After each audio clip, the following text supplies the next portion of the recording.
Estamos en una nueva entrevista para c5n.com. Hoy tenemos un invitado especial que teníamos muchas ganas de que pueda estar acá conversando con nosotros. Le queremos dar la bienvenida a Pato Galmarini, militante, dirigente político. Se cumple el Día de la Militancia, ¿no? El Día del Militante. Queríamos que nos cuentes un poco, se cumplieron 50 años de la muerte de Carlos Mujica y tus primeros pasos en la militancia la diste con los curas villeros, ¿es así? Antes de estos 50 años milité mucho porque me enganchó la militancia, te diría, de muy pibe, aún sin saber todavía que iba a ser peronista, porque jugué los torneos infantiles Evita ya cuando nacieron. Esos torneos Evita a mí me marcaron.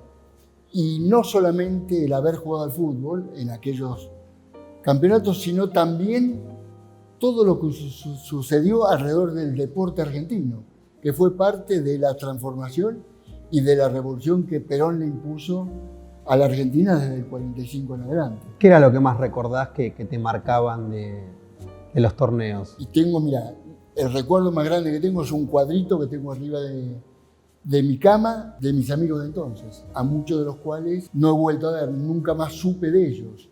Mi equipo se llamaba Mundo Infantil, como una revista que salía entonces. El 16 de junio de 55, el día del bombardeo, lo viví con algunos de ellos, creo, y con otros amigos del fútbol de mi barrio, en la azotea de mi casa, en Capital, sin saber exactamente qué pasaba, porque yo era un pibe que tendría 13 años entonces. Y veíamos pasar los aviones, pero nos dábamos cuenta que no era un avión común, o que no eran aviones comunes. Al poco tiempo, los pibes de mi barrio, más sus padres, muchos tuvieron que mudarse, la transformación de la Argentina para mal del pueblo argentino fue muy fuerte, y ahí me fui dando cuenta que algo importante había sucedido. Y entre otras cosas, no solamente se frenaron los evitas, sino que aquella impresionante revolución deportiva, que yo la viví intensamente porque a mi viejo le gustaba mucho y me llevaba, también había desaparecido. Era otra Argentina. Y ya por ahí, por el principios de los 60, lo conocí justamente a Carlos Mujica. Entonces, ¿Retiro o no, en otro lugar? ¿En la Villa de Retiro? No sacerdote todavía, era un fanático hincha de Racing y ya estaba en el seminario de Villa Devoto. ¿Y qué me unió a él? Yo creo que, bueno, por supuesto su pensamiento, su historia, o el comienzo de su historia también, y me unió también el fútbol. El jugar mucho al fútbol en el seminario, en el cual estuve hace poco, recordando aquellos tiempos de los goles, y también mucho comienzo de los 60 y pico, en lo que es hoy el barrio Carlos Mujica. En ese momento, después cuando crece la figura del padre Mujica, también crece con lo que se llamaba los curas villeros o la teología del pueblo, ¿no? La opción preferencial por los pobres. Después, con la globalización, como que se actualiza eso y aparece la opción por los excluidos, ¿no? Y hoy tenemos al Papa Francisco en el Laudato Si, por ejemplo, es uno de los textos que publicó relativamente en los últimos años, que hace críticas muy feroces contra el capitalismo actual, ¿no? Pareciera como, vos ves que hay cierta vigencia, cierta continuidad de esas luchas que enarbolaban los curas villeros con el rol que está teniendo hoy el Papa Francisco, parándose en un lugar muy crítico. Muy crítico y muy difícil para él, porque la iglesia no es una estructura tercermundista. Es difícil. Yo tengo la impresión de haberlo conocido nada, cómo le va, qué tal, bueno, nada más, pero que es un sacerdote del tercer mundo, o un sacerdote de los pobres del mundo. Yo le tengo un profundo respeto y cariño en la lejanía, por no conocerlo, no haber charlado nunca con él. Creo que le está haciendo muy bien a la Iglesia universal. Sus viajes a tierras indómitas o poco conocidas por el cristianismo, también esto seguramente en la historia que va a venir después de su mandato va a ser muy importante. Y esto tiene también en la Argentina su repercusión. He estado hace poco en el barrio Mujica con Nacho y otros curas jóvenes que continúan la misión de Carlos en su barrio Yo creo que también dentro de esta iglesia, que es muy dura, que es difícil manejar, que es difícil transformar, ahí hay también la continuidad de un germen de Carlos Mujica en estos curas, en estos sacerdotes, que también bregan en este barrio y en otros por ir acomodando la historia a los nuevos tiempos. También tuviste ya un poco más de grande, formaste parte de Descamisado, una organización militante que luego después ingresa en Montoneros, o sea, en plena efervescencia, podríamos decir, de la famosa década de los 70, ¿no? Desde que ganó Milei, muchos señalan que la rebeldía se volvió de derecha. Sin embargo, otros dicen, che, eso no es tan así, porque los jóvenes siguen optando por otras formas de rebeldía. ¿Cómo ves vos, si tuvieras que acordarte, de ese Pato Galmarini, descamisado, ahí, con una profunda rebeldía contra el status quo, con las juventudes de hoy? En aquellos tiempos, los 60, yo no empecé por juntarme con compañeros y compañeras, muchos de los cuales ya no están, a través de un diario que llamaba A Militar. Yo creo que la ira de Juan Perón, después contada por muchos amigos que he tenido de ese mismo día, del 16 de septiembre del 55, y días posteriores hasta que él se va, hasta que lo echan al Paraguay. Ellos me dicen, cuando Perón ya no estaba más en la Casa Rosada, ahí comenzó la pelea nuestra. Y claro, los que hoy me dicen esto, en aquel momento tenían 60 años menos, con lo cual eran los pibes de entonces. Entre los que te puedo nombrar, qué sé yo, a Herminio Iglesias, hoy murió, pero yo fui muy compañero de él, Juan Di Stéfano, un compañero también de Avellaneda, amigo de Herminio, el gordo Teodoro Barbieri, un compañero que desapareció a los pocos días del golpe del 76.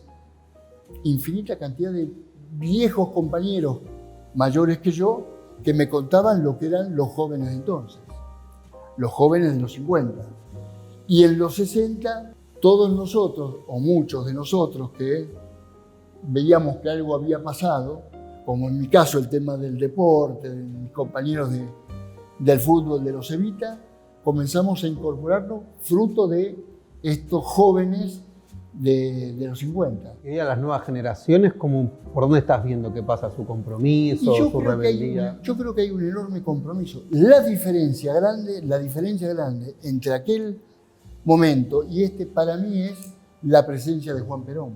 La presencia de un hombre que por suerte tuvo Argentina, que fue un grande de nuestra historia y un grande de América Latina y del mundo. Y hoy, donde después de Perón no hemos tenido una conducción como la del general Perón, y no hemos sabido también construir la conducción que él nos dijo cuando yo no esté, y estas no son sus palabras: no me reemplacen solamente por una persona, reemplácenme por un conjunto de compañeros y compañeras que él decía que debían estar en lo que es hoy el Partido Justicialista. Tomando el legado de Perón, uno de los ejes de la doctrina peronista es la justicia social, ¿no? Y tenemos un gobierno que abiertamente critica la justicia social, que dice que es una estafa la justicia. ¿Cómo estás viendo vos dirigentes del peronismo que se acercan a un gobierno que es abiertamente antiperonista y que ataca pilares de la doctrina del peronismo, como la justicia social o incluso como la idea de que detrás de cada necesidad hay un derecho? Se han dejado de ser peronistas, muchos de ellos han dejado. Yo creo que no hay ni que contarlos, porque no es en la única etapa esta donde donde le ha pasado al peronismo que algunos se han ido. Esto le pasó también a Perón en sus finales del gobierno antes del 16 de septiembre del 55. Y es más, hay cuentos, por ejemplo, de quien él eligió como el vicepresidente en los finales de su gobierno, vicepresidente de la Nación, que era un marino que hoy dicen los de aquel momento, había que pegarle para que hable y después había que pegarle para que deje de hablar. Los que se han acercado al peronismo sin saber qué era o entendiendo que por ahí podían encaminar sus vidas como dirigentes de algún sector de la sociedad argentina y que se han escapado no son pocos. Y hoy tenemos también un grupo, no enorme, pero también de compañeros que han pasado su vida como diputados, como senadores, como ministros, que hoy decís dónde están y no están más en el peronismo. ¿Dónde están? Y viendo dónde pueden rascar todavía algo de poder. Vos también militaste en los 90 con la presidencia de Carlos Saúl Menem, estuviste a cargo de la Secretaría de Deporte. Hace poco, Karina Milei impulsó la agrupación La Carlos Menem, una agrupación de pibes. ¿Cómo estás viendo vos? De alguna manera volvió a estar en boga en el debate público una revisión sobre la década de los 90, ¿no? Podríamos decir que hasta hace relativamente, hasta el 2023, había un consenso muy fuerte de que era una década que por lo general era más bien criticada que reivindicada.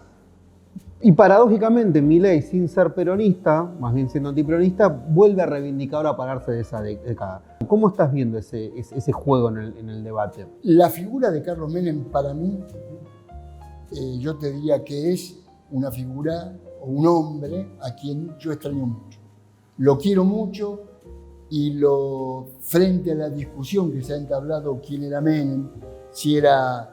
Yo creo que fue un gran peronista, que bancó estar en contra de la dictadura, que se bancó mucho sus años de detención, que no es menor eso, porque hay muchos que están adentro y piden por favor la revisión de sus acciones y han salido. Carlos estuvo adentro, creo que estuvo en el barco, estuvo en Mar del Plata, y yo lo conocí en un momento en que él salió de detención y que volvió a entrar en las lomitas. Y después, como presidente de la Nación, yo también reivindico muchas de las cosas y algunas, como nos ha pasado en todos los gobiernos nuestros, no tanto. ¿Qué reivindico? En el caso mío personal, con otros compañeros, todo lo que pudimos hacer en materia deportiva. Y la materia deportiva no es algo alejado de la historia del peronismo. Perón le dio mucha trascendencia e importancia al deporte y al arte. Y él decía que uno y otro, o sumados los dos, el deporte y el arte eran parte insustituible de nuestra cultura nacional.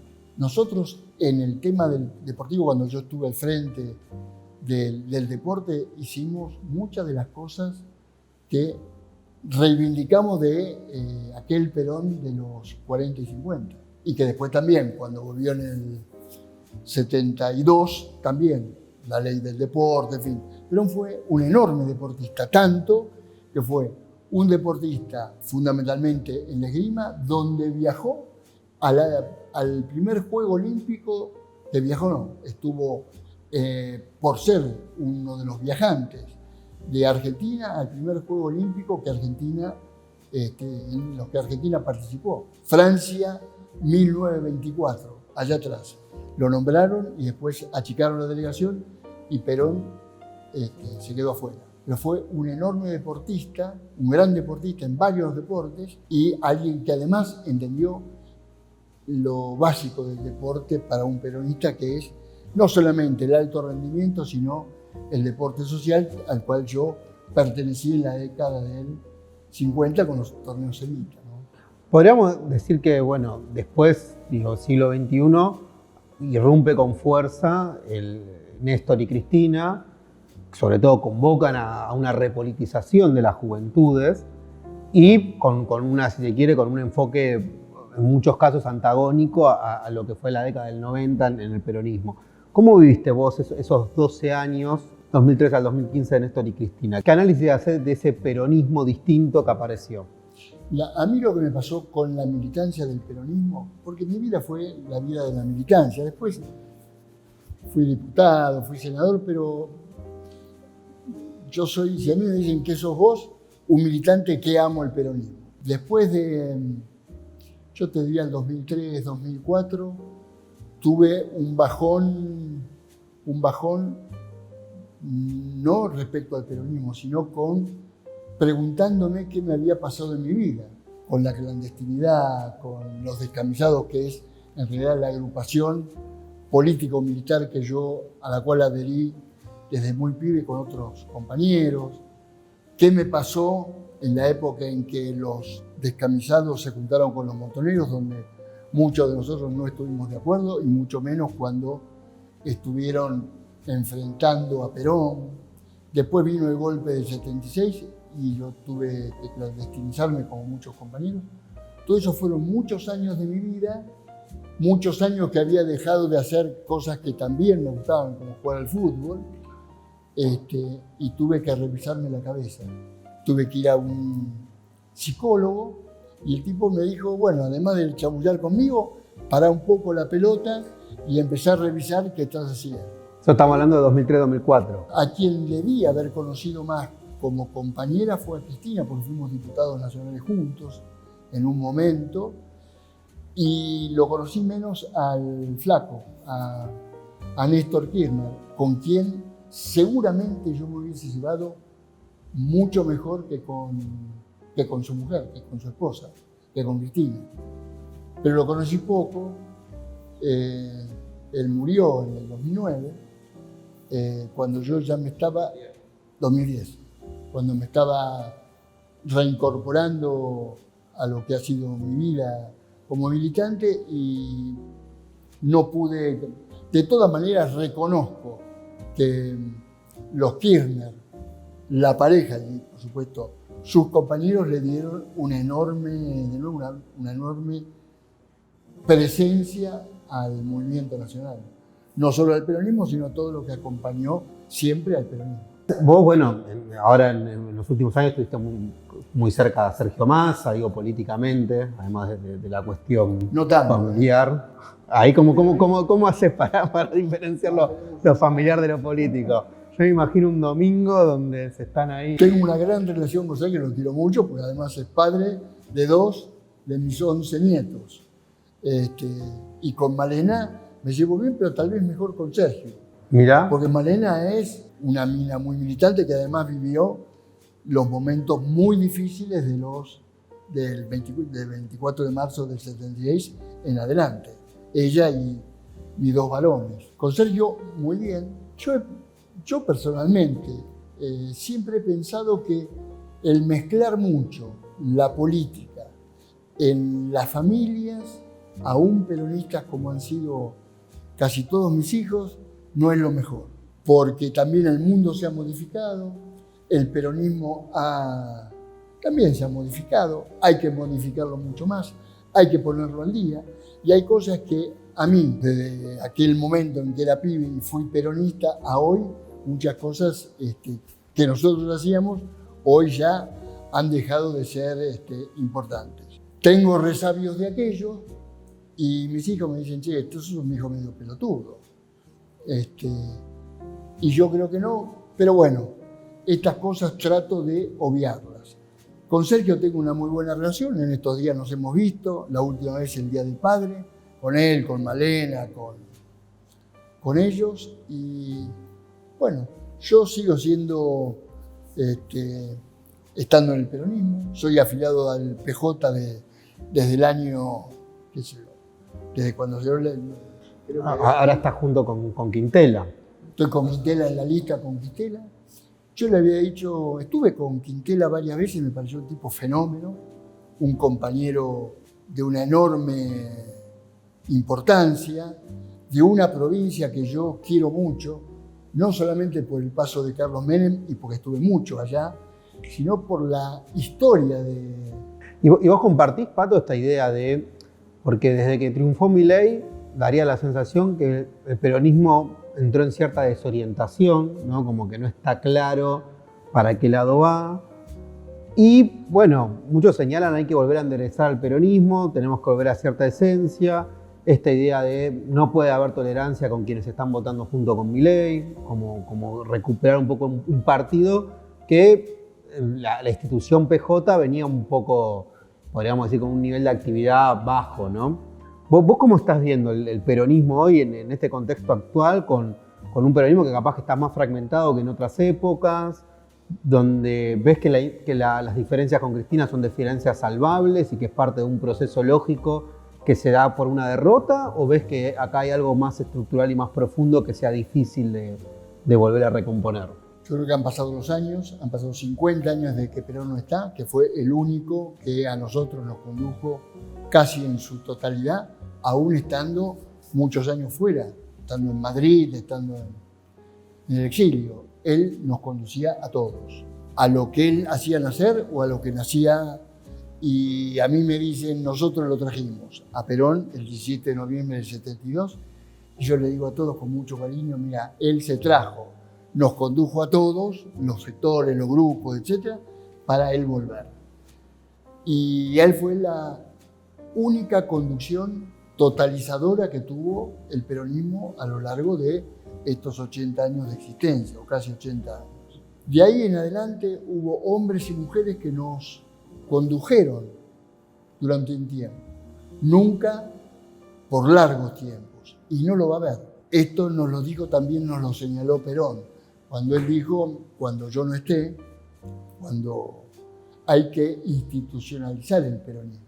Esto no es achicarlo, sino porque el peronismo es inachicable, somos cada vez muchos más, tanto que en la última elección, habiendo perdido, Sergio que sacó 10 u 11 millones de votos. Sí, estuvo a 3 puntos de ganar en primera vuelta. Esto es el peronismo más todos los compañeros y compañeras, hombres y mujeres que no son peronistas, pero que están junto con nosotros. Yo creo que la única posibilidad hoy de conducir el peronismo es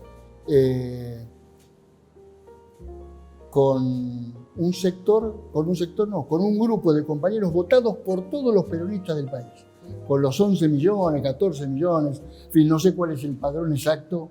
Hablando el otro día, yo le decía a Jorge Yoma cuántos somos, porque hemos votado o hemos afiliado muchísimos en otros tiempos, mucho menos que ahora.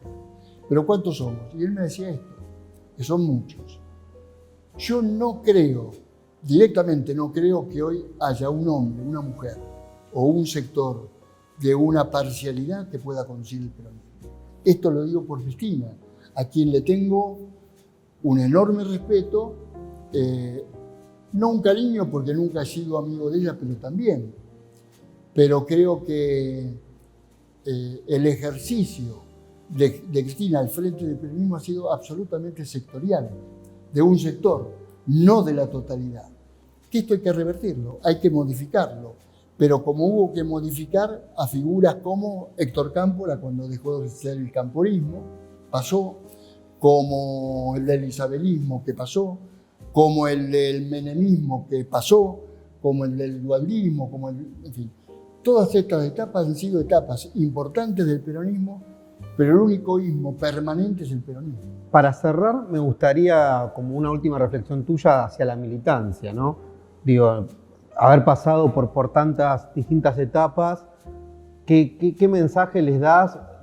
Porque bueno, también hay demandas que son distintas, aparecen nuevas demandas, obviamente, eso es así. Bueno, ¿qué mensaje le das? ¿Qué te parece hoy que son las nuevas demandas que un militante tiene que tener como con la oreja ahí bien parada, bien puesta para percibir? He estado con muchos jóvenes, con pibes, en estos últimos tiempos. Todo fenómeno, cuando contamos la historia fenomenal e inmensa del peronismo, desde su nacimiento hasta pasando por la resistencia. Y yo les digo, miren, compañeros y compañeras, no solamente pregunten y estudien la resistencia que encarnó el peronismo a partir de la ida de Perón o de que llegó en el 45, que es también una resistencia desde entonces hasta acá, sino hay que ver la totalidad de la historia argentina. Hay que conocer qué hizo San Martín, por poner nombres, ¿no? ¿Qué fue lo de Belgrano? ¿Qué fue lo de Juan Manuel de Rosas? ¿Qué pasó con los caudillos federales? ¿Qué pasó con...? Esto es anterior al peronismo, pero también la resistencia de la Argentina. Tenemos que ser una patria justa, libre y soberana, y hoy ustedes, los más pibes, los más jóvenes con los que hablo, ustedes tienen que ser los continuadores de esta larga historia que comienza siglos atrás. Todos me dicen, tenés razón, y en eso nos ponemos de acuerdo. ¿Quién es nuestra conducción? Claro, porque uno necesita, cuando jugás al fulbito, jugás al fútbol, necesitas dentro de 11 jugadores alguien que hable con el referee, alguien que te diga, che, no salgas ahora, che, pateá. También, y en política y en la militancia, vos necesitas alguien que sea el rector de tus próximos pasos para no ser macanas. Esto te piden todos. Mi impresión es que no le hemos dado bola a Perón de hacer que el Consejo Nacional del Peronismo sea la conducción del peronismo. Esto es lo que yo creo que debimos haber hecho cuando compramos en 1992, diciembre del 92, la casa de Mateo. Yo estuve en el Consejo Nacional y en verdad nos aburríamos, claro, porque veníamos de la vorágine de otras cosas. Estuve en el Consejo Provincial del Peronismo. Tampoco creo que esto es lo que hay que lograr. Institucionalizar el Consejo Nacional del Peronismo, que es el PJ, y desde ahí conducir a la totalidad. Conducir no significa mandar. El mandato, el mando en el peronismo es lo peor que uno puede hacer. Bueno, Pato, muchas gracias y espero que un domingo nos invites ahí a comer un asado y a charlar de política, familia política. Gracias a vos. Gracias.